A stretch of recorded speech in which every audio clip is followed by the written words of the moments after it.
Okay, let's get it, guys. We just running through it. We flowing. We being fluid. We not stressing out too much. We not worrying too much. We're just here. Somehow we got here. And all we could do is make the best of how we got here. It's kind of, we are survivors. It is kind of like this is the last of us kind of thing. Because we're still alive, you know? We're still alive. And as we're still alive, the casual astrology is saying some quite very interesting things on the downfall of the moon's, recycling harvest phase. As it waxes to wanes and wanes to waxes, and it's on its decline. It's kind of spreading what we kind of were reacting to from the last season, and now it's kind of like on its down decline of how we had a heightened reaction from the new moon to the full moon, and how that full moon is kind of like, it's kind of redistributing its moon energy from how its own cycle mechanism got charged, and now it's kind of distributing the after charge. So the transits are actually saying a lot. I took a look at them, and the Earth is in the Aqua sign.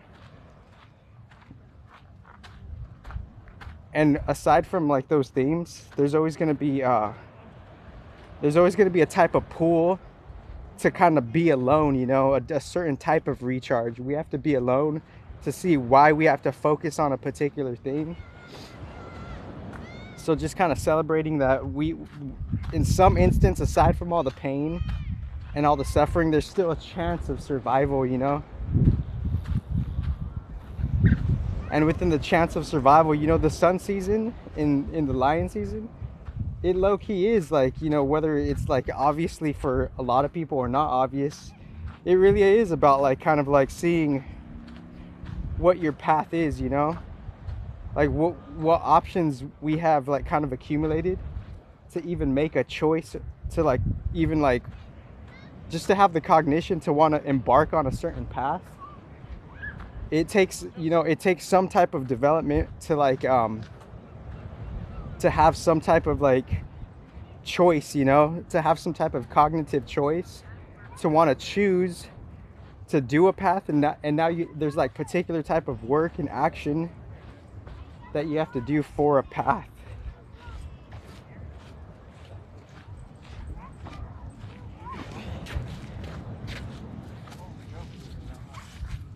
And we really don't know the quote unquote dangers of a path, end quote, because the path sounds good. Hey, what's good, man? Hey.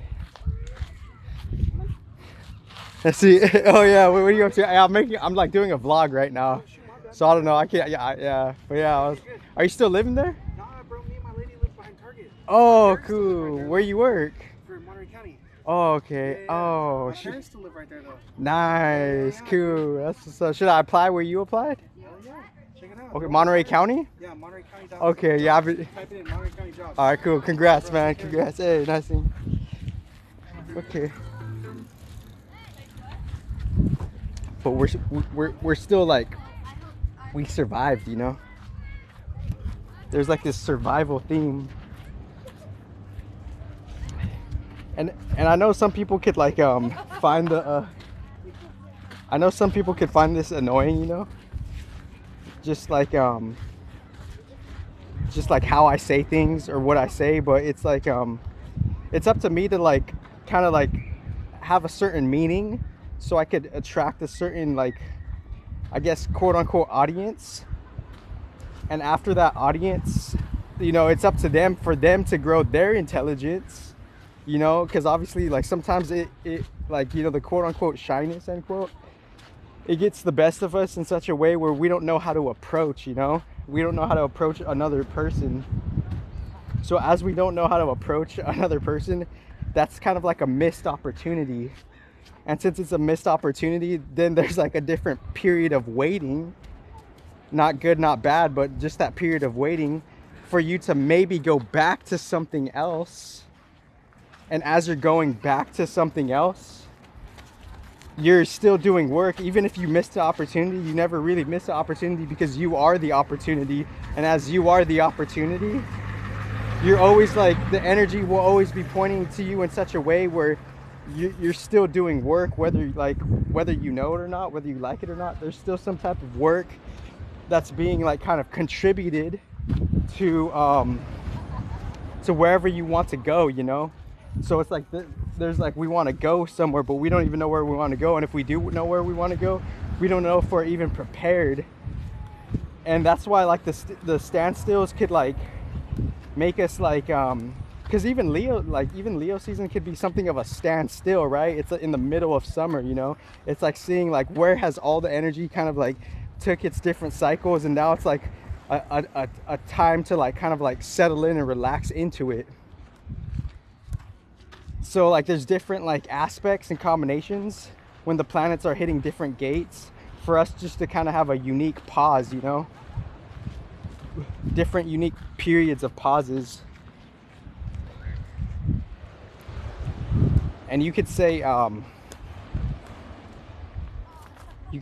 even there's just different types of, you know, pauses, and those pauses, those stopping points, they're important for us to like be our own download, because we're always downloading stuff, but we don't know that we're always downloading stuff.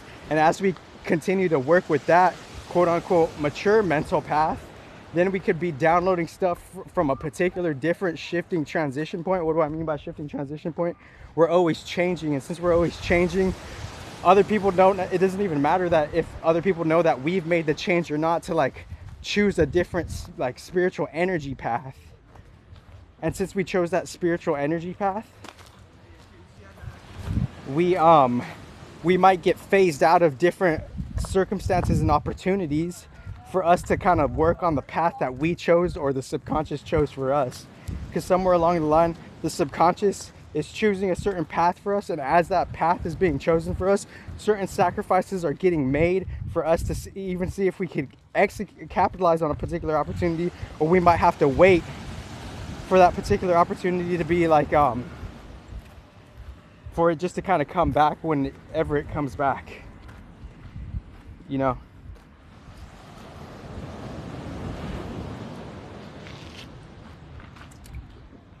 So you could say like even the fixed signs, they're like kind of like, you could say it's like they're like at the top of the quote unquote mountain, end quote, you know. There's a up, there's a middle, and then there's some type of standard decline, or it could be up, middle, but the third part doesn't have to be a decline. It could just be a transformation to a next phase, the 3rd, 6th, 9th, and 12th houses and constellations.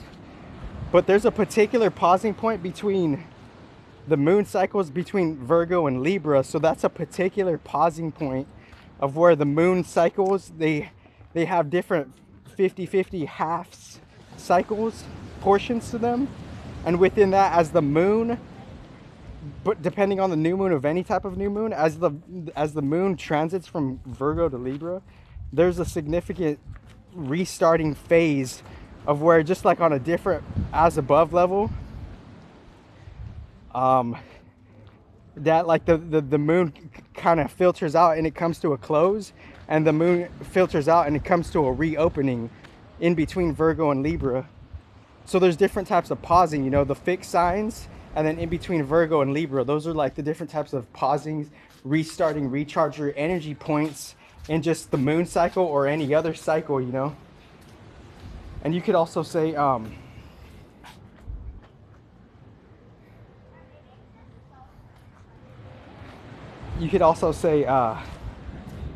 you know, the planets, they're the certain as above that could correspond to a key chakra. Like, you know, you could say like Jupiter is like significantly more like the third eye for whatever reason, and all of them are the root chakra for sure, you know, because they're all like being expressed on the surface level in through the root chakra.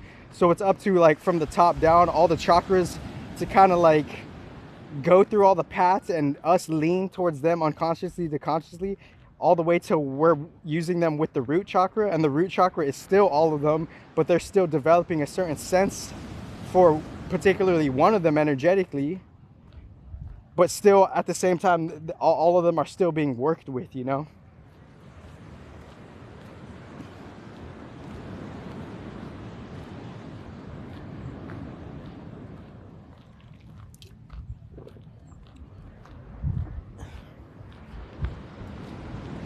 So within kind of just seeing like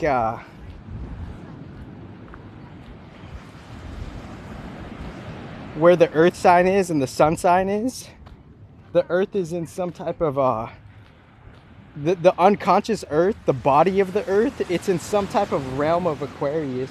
And as it's in some type of realm in this period of time, this like field of wherever we're at, we're getting downloads from the future, and where it's coming into our like our body, you know, just on a spiritual level or metaphysical tip or whatever.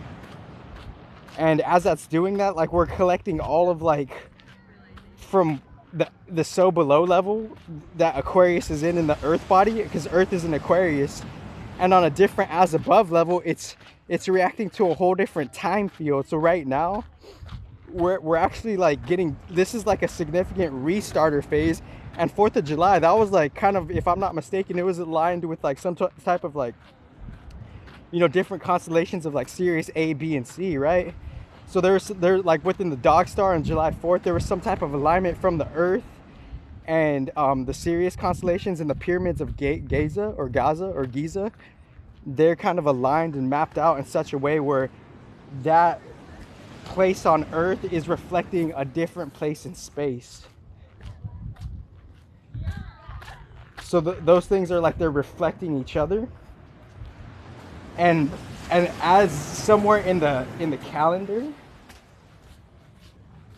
they there's a certain alignment that happens from there, and that certain alignment that happened, we're kind of like, we're still like rephasing and restarting from that phase. So we have to really map out like the different fields of how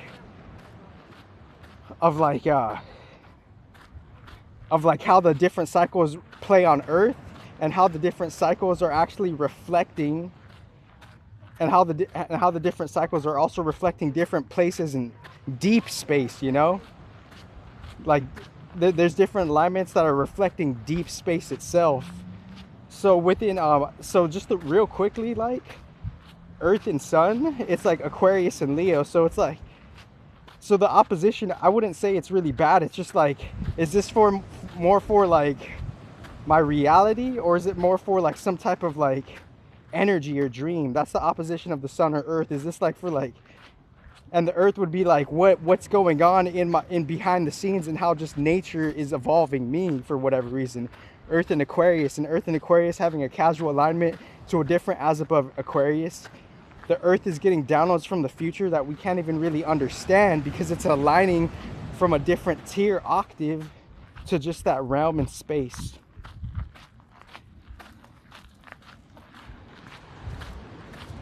And I just feel like there's a unique like seed planting pretty much in the soil, right?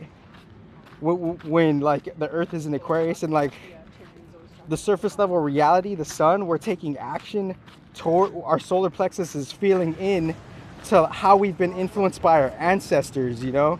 Leo low-key is like, you know, this is like the ancestors like really taking care of a select child, a quote-unquote chosen child, end quote. But it doesn't have to be like any of the biases that we put it on, you know. Like you could also choose yourself, you know. And if you continue to choose yourself, because the predecessors would say that you are the predecessors, you are the ancestors, so continue to obviously choose yourself. And shout out to the predecessors for them to even tell us that, you know. Because it's like, even that, like even the chosen one shit, that's all just the hype, and just like this, that's just like media jargon in a different field, you know.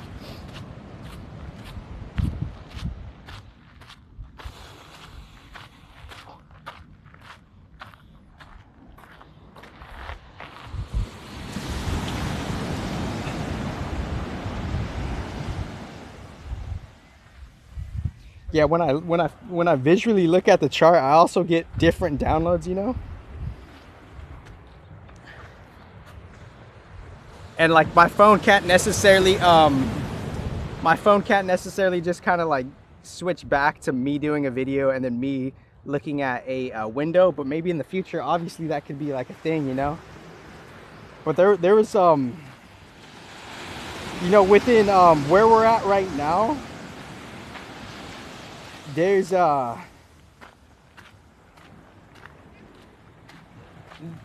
there is, you could say there is quote unquote hope, end quote, but simultaneously within just the condition of the reality, there obviously is despair. So it's about us choosing like what despair is even mine, you know? And if it's not my despair, then why dwell on it? And I'm not trying to be harsh to anybody's situation, like, because I'm just trying to be scientifical. And as I'm being scientifical, how we really help the world is like, obviously we have to help ourselves, you know? And that could be a hard truth for like, you know, a lower octave, bigger picture. What do I mean by lower octave, bigger picture? A bigger picture where there's a bigger thing happening and there's a different collective that's in despair. So it's like, who are they really like, really hoping to like help them, you know? Or like, or who's really answering their prayers type of shit. And I'm not trying to demonize anybody. I'm just saying we just wouldn't really expect the answer to that, you know? We wouldn't really know unless it's like broken down in such a way where it's like, we're like, oh man, maybe that does make sense. Maybe there is some facts that align. Maybe there is some science that's aligning with that, you know? But, and it's like, it's a different process of quote unquote proving something to be true, end quote.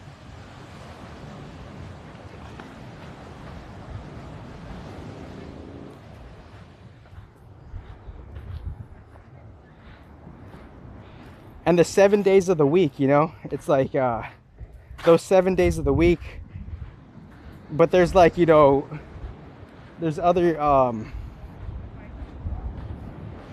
it's like you could ask like, why just 7? Why 7 days in a week? Why not 10 days in a week? Why not 12 days in a week? Why 7, you know? And I explained that in a different underground bit, but just for a casual bit, you could say it's catering to some type of surface level energy program where 7 has curated itself to align with some type of time arrangement that suits a particular type of like system where the human can more or less kind of like see a different reflection of just like of just a different type of time-space dynamic on a different, you know, caliber.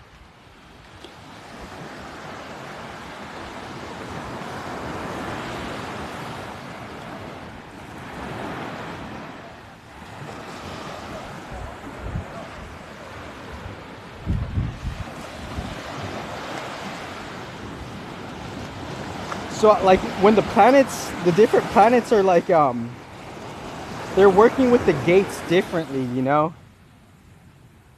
And as they're working with the gates differently, the compensation astrology could be saying like,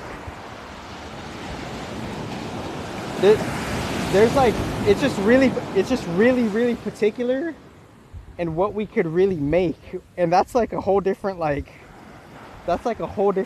thing, you know? Because I wrote what I just said right now, I actually wrote notes on it. And since I wrote notes on it, I could go in like a little more on like what I mean by that, you know?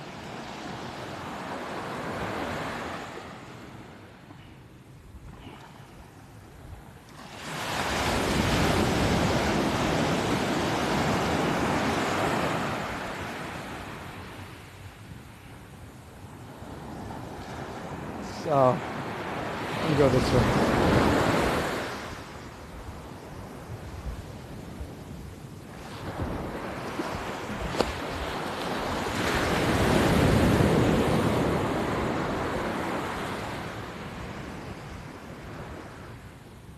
Because like you know, Mars is in gate 33, I believe, or gate 20, one of the two. And each of the planets, they're gonna express the gate differently, you know? Like if Mars is in the gate contemplation, and if Mars is in Gemini type of shit, everyone's gonna kind of be like, quote unquote, fighting to get their message heard, to get their control factor heard, to get their control dynamic heard. So that whole Mars and Gemini, it's like, this is the surface level reality, and then like Mars and Gemini, which naturally opposes that, is just, you know, Sagittarii. So we could like, for us to balance this whole like media communication control factor, Mars and Gemini, like pushing to like have your message, like for you to control the narrative pretty much. That's what Mars and Gemini is. It's like, how are people trying to control like the narrative? And for us to really balance that out is like, go towards the follow. Like I don't want to. I'm not trying to sound like cliche. I'm just trying to share like, you know, the collective knowledge. But it's like, go with your highest excitement. You know, go with your like whatever you feel called to. You know, aside from just surface level program shit. You know, because you're gonna need that Sagittarii. You're gonna need the healthy opposition to balance the Mars and Gemini, right? So that Mars and Gemini, people are gonna be fighting, quote unquote, fighting just to get the, like, for them to like think they have the complete whole idea, and they could just totally be fooling themselves, you know. They could just totally want control just to want, like, with not even necessarily a purpose, you know, just to want it type of shit. So Mars obviously uniquely represents the heart, the root chakra, and the crown respectively. And I say that because there's a prominent correspondence that, you know, Mars is in the heart chakra. So there's that will factor. So that will, it simultaneously could be non-inverted and inverted. So it's how we're using the energies, you know, and how we're using the energies. It could totally vary, you know. It could totally vary in such a way where you know, the original use of it could have been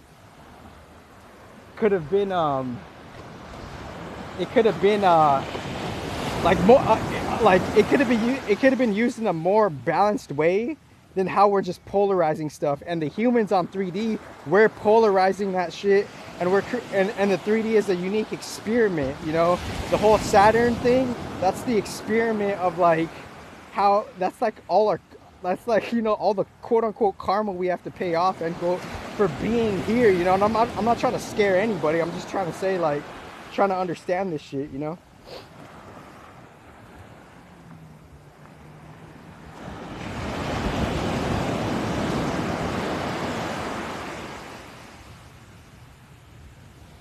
And I'm trying to refer to a note I wrote in my notebook about just about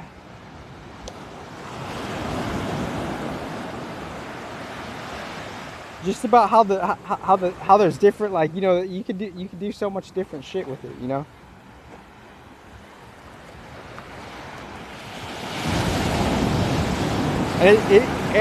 And it's up to us to see, like, when the energies kind of are conducive for us to restart. And sometimes they're conducive for us to just like keep working with what we have to work on, with what challenge we signed up for, because somewhere along the line we are kind of like leaning towards what we more or less have been persuaded to lean towards. That's the thing. It's all about persuasion. It's the attention game. Like life, you could sum up life to be like real esoteric life, and how your spirit, quote unquote, got trapped, end quote, in the surface level reality. It's based on what you're giving your attention to and what you're getting persuaded towards. Because if we're giving attention to all this like fake ass shit, then what the fuck is the result gonna be after all the fucking attention we give to the fake shit? That fake shit is gonna esoterically, energetically, quote unquote, have a wave clap back to us, end quote. And now on a different energetic level, we're gonna reap what we sow. Because how are you gonna justify why things happen the way they happen? How are you gonna justify that? Well, I just told you.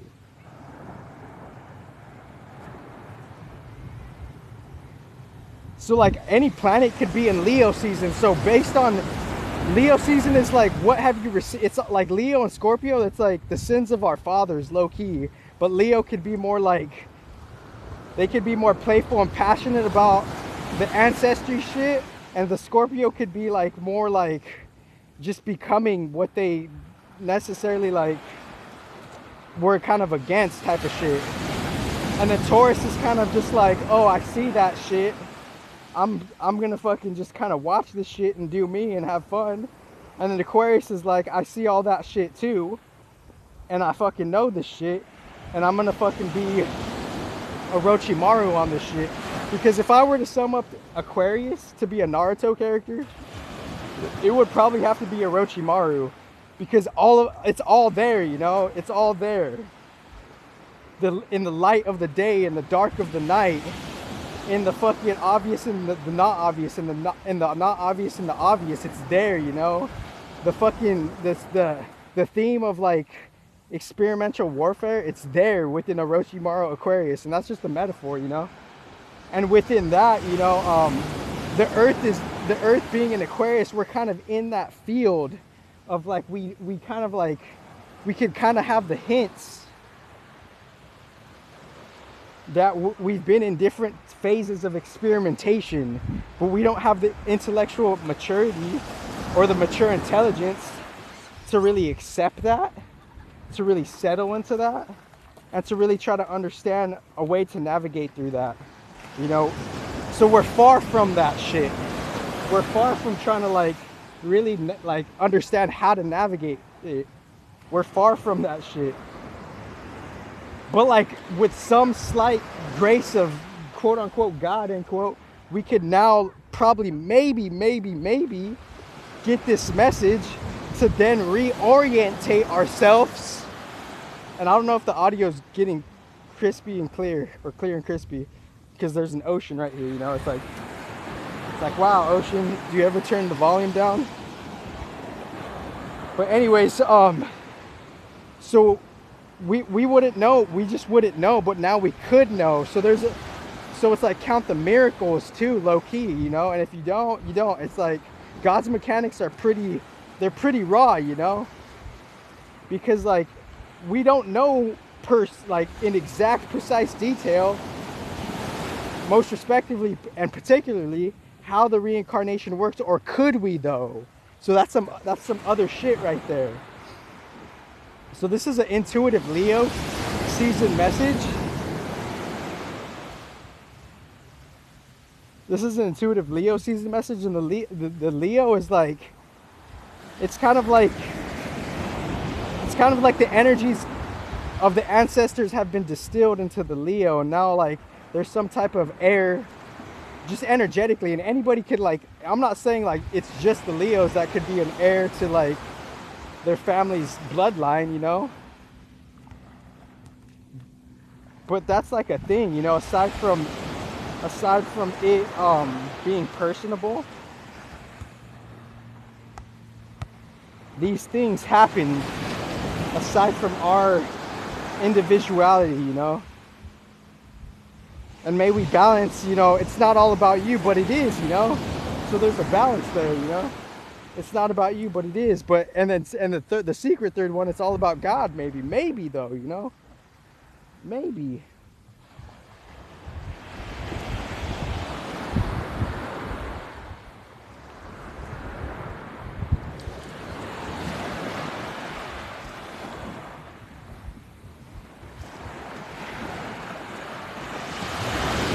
You know, Saturn could bring a lot of like, not good, not bad. It could just bring natural pride, you know. This is where we came within the evolution, and based on, you know, casual hard evolution, we could reap, you know, just like collective energies of like, there is some type of abundance, but some type of work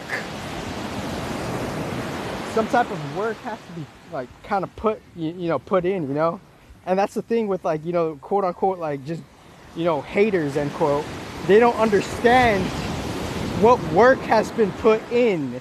It's like some of this shit, it's not, none of this is by random, you know. There's like a tribulation that has to be gone through.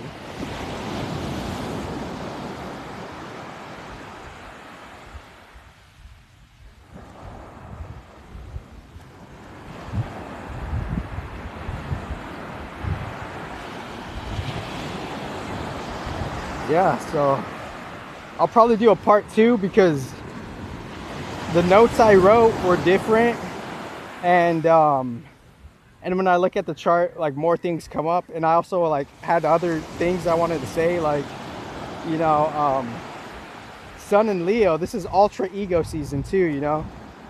It's like if you didn't do the shadow work, everything could come out. Like, expect the unexpected in Leo season. Like, this is like the runway, low key. It's some type of runway, and like obviously Leo, the Leo like individual, just the energies, they combust differently with other energetic signs, you know.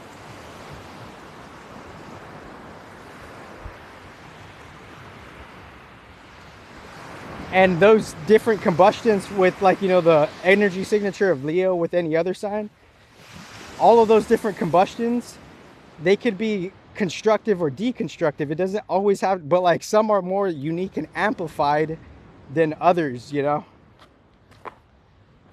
And I know I look strange, and I just accept that shit. I accept that shit.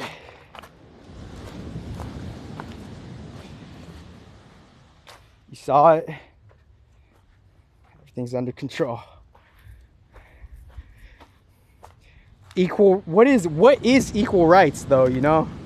Because like the subconscious, literally some deep part of the subconscious has to have heard it all.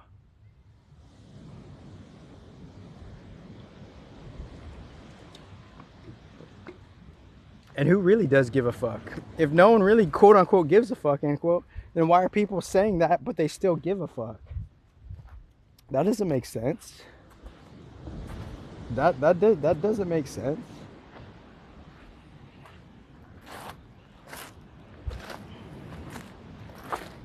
So Saturn and Moon conjuncting, Mars and Urn is conjuncting. Those are unique combustions that paint the constellation energy, and the constellation energy is receiving that combustion and it's reflecting and refracting those energies to the human populaces. So the energies of like Taurus and Pisces, those are like within those places of space. That's aspecting our chart, where we could work on our chart from the collective to the individual. So the whole Taurus thing, it's like that whole second house dynamic, or 1st through 12th house based on your rising sign, that Taurus energy signature, it's kind of seeing like, you know, how you could be practical, and how just the collective could have their own willpower to find their own practicality, you know, for them to plow their own mill and tow their own sill and sill their own plow and tow their own till. And don't kill the old cow. Or maybe you could, if, you know, it just if it is just the way it is, you know.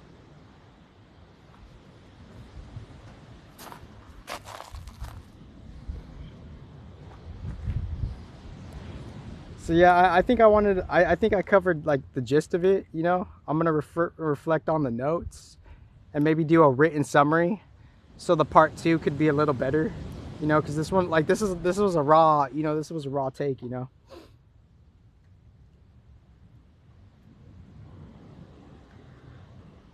And within the raw take of this, it's just kind of, it's also celebrating, you know, celebrating how there's some type of mechanism that exposes things, that brings things to the light for the better. It might be unpleasant and uncomfortable at first, but the thing that rips off the band-aid is so something could get healed, you know. Like, it could have the next phase of, when you rip off the band-aid, esoterically, that means the next phase of healing, right? And the next phase of healing, it's not good or bad, but it could be quote unquote discomforting. But within that discomfort, eventually the yin and yang of that will pass to some type of comfort. So that's the will. So we have to use this collective Mars energy to see how, you know, the collective will is in this stage of life, and how I'm aspecting to that. I could align to that collective will, apply that collective will to my individual will, and that individual will could be applied to a deeper inner balance to outer balance, right? And there was something I said in the previous video about something like, you know, being something outer. It's also like, you know, there's also an inner, there's also an inner aspect to, you know, follow up on. And shout out to, like, you know, all the, like, just all the gorgeous spirits out there, you know, that really appreciate and treasure a deep intellect and a deep balancing of that intellect and some type of care, you know, because at the end of the day, the spirit and the surface level physical ego human, it has to balance its own care with some type of care for life and nature, because nature is the thing that's caring for you. And I also did another underground mini transmission about, like, mutual respect, but I'll save that for a different one. Like, I break down in a particular, like, mature way, like, how that could be, like, exercised, you know, like, not just saying it, you know, but like how it's important for relationships. Like, the mutual respect is important for relationships, and not everybody gets that, you know. So I'm going to conclude it here. Excuse me for the rawness of this. Thank you.